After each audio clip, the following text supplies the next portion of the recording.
wabarakatuh. Perkenalkan, saya Putri Maharani dari program studi manajemen kelas 232A. Kali ini saya akan memaparkan hasil diskusi dari kelompok 4 pada pekan lalu yang membahas tentang budaya perusahaan dan juga tanggung jawab sosial. Definisi budaya organisasi.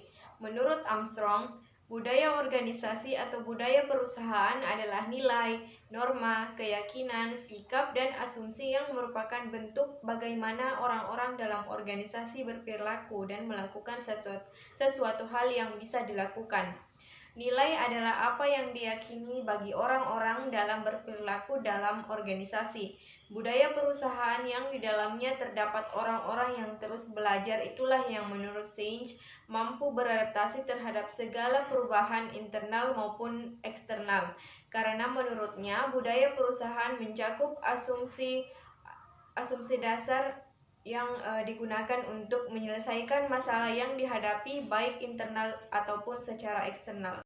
Budaya organisasi terjadi sebagai akibat dari adanya sikap yang dihadapi oleh anggota organisasi ketika menghadapi suatu masalah. Agar perusahaan bisa menerapkan prinsip-prinsip etika bisnis, maka perusahaan terlebih dahulu harus membangun sebuah budaya perusahaan atau corporate culture atau biasa disebut dengan etos bisnis. Etos bisnis adalah suatu kebiasaan atau budaya moral menyangkut kegiatan bisnis yang dianut dalam perusahaan dari suatu generasi ke generasi berikutnya. Etos bisnis juga diartikan sebagai pembudayaan akan nilai dan juga moral. Manfaat budaya organisasi. Budaya organisasi juga memberikan manfaat untuk melakukan penyeimbangan antara nilai yang terdapat pada masing-masing individu dengan nilai perusahaan dengan bentuk penyesuaian yang khusus sehingga individu merasakan bahwa tujuan perusahaan merupakan salah satu bagian dari tujuan pribadinya sehingga budaya perusahaan mampu menjadikan katalisator bagi tercapainya kebutuhan individu. Selanjutnya ada beberapa aspek penting dari Corporate Social Responsibility atau CSR, yaitu yang pertama lingkungan yang berkelanjutan, yang kedua kesejahteraan karyawan perusahaan, yang ketiga ada masyarakat, yang keempat transparansi dan akuntabilitas, yang kelima etika bisnis, yang keenam keterlibatan pemangku kepentingan, dan yang terakhir kontribusi sosial dan filantropi. Berikutnya kita masuk pada pembahasan tentang tanggung jawab sosial perusahaan atau Corporate Social Responsibility. Tanggung jawab sosial merupakan kewajiban yang harus dipenuhi oleh suatu perusahaan kepada masyarakat secara umum. The World Business Council for Sustainable Development atau WBCSD mendefinisikan CSR sebagai komitmen dunia usaha untuk terus-menerus bertindak secara etis, beroperasi secara legal, dan berkontribusi untuk meningkatkan ekonomi, bersamaan dengan peningkatan kualitas hidup dari karyawan dan keluarganya, sekaligus juga peningkatan kualitas komunitas lokal dan masyarakat secara lebih luas.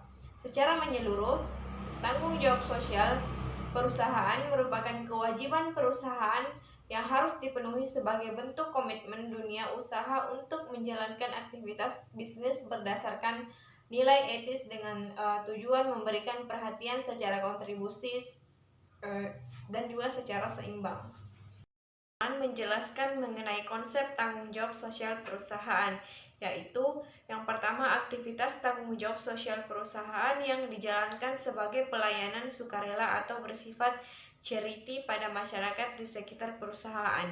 Yang kedua, kegiatan yang dilaksanakan sebagai upaya menjalin hubungan baik dengan anggota masyarakat sehingga dapat mengurangi efek negatif yang ditimbulkan karena keberadaan perusahaan.